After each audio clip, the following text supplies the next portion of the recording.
El secret de la castanyera. Hi havia una vegada una nena que es deia Tina. La Tina tenia una amiga molt especial, la castanyera Catalina. Un dia la castanyera li va explicar un secret. Castanyera, castanyera, m'expliques el teu secret?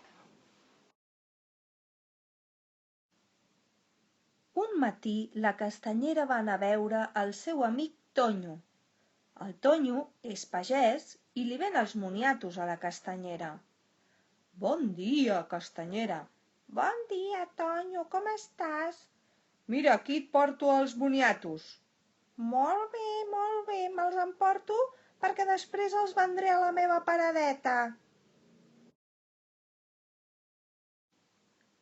Després la castanyera va anar al bosc amb el seu cistell. Volia recollir castanyes, però quina sorpresa! Quan va arribar al bosc va veure que les castanyes corrien soles.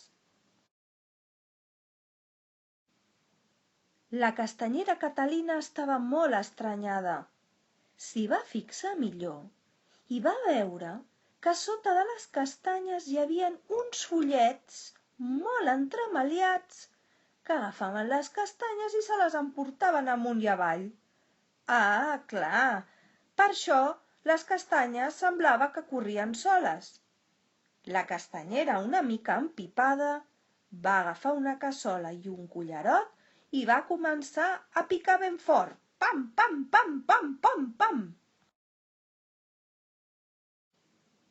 Amb aquell soroll, els fullets es van espantar i van començar a fer cas a la castanyera omplint el seu cistell de castanyes. Vale, castanyera, tots t'ajudem, però deixa de donar-li cops a la cassola. Des d'aquell dia la castanyera ven les castanyes a la plaça del poble i ara la Tina ja sap el secret de la castanyera Catalina.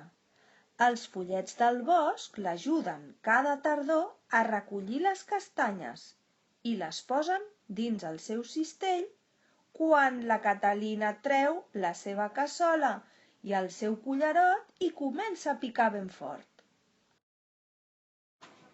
Castanyera, quan jo sigui gran, voldré ser com tu. Vet aquí un gos, vet aquí un gat, aquest conte s'ha acabat.